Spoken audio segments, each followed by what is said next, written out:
মৌসুমী বায়ুর প্রভাবে বজ্রসহ বৃষ্টিপাত ও শিলাবৃষ্টি হয়েছে চট্টগ্রামের মিরসরাইয়ে।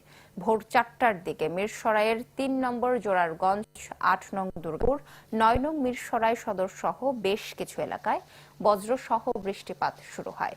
এর কিছুক্ষণ পরেই শিলাবৃষ্টি হতে থাকে। পাথর খণ্ডের মতো বড় বড় বরফ খণ্ডে বেশ কিছু ইউনিয়নে ঘরে টিনের চালে ব্যাপক ক্ষতি হয়।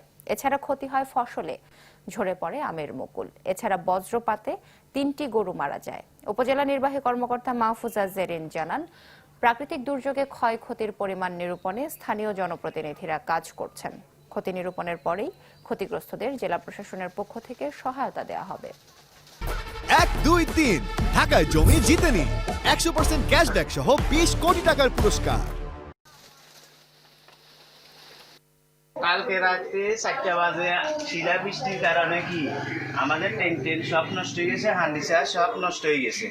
এখন রোদে শুকাইতে সম্পূর্ণ কিছু ভিজে গেছে, টেন্ট নষ্ট হয়ে গেছে। স্যার আপনারা ভোর 4টা থেকে শিলাবৃষ্টি শুরু হয়েছে।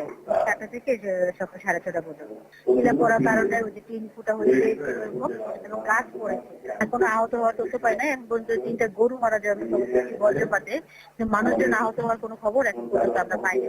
আমাদের 3টা ইউনিয়নে ক্ষয়ক্ষতি হওয়ার খবর পেয়েছি, 3 নাম্বার, 8 নাম্বার এবং 7 নাম্বার ইউনিয়নে।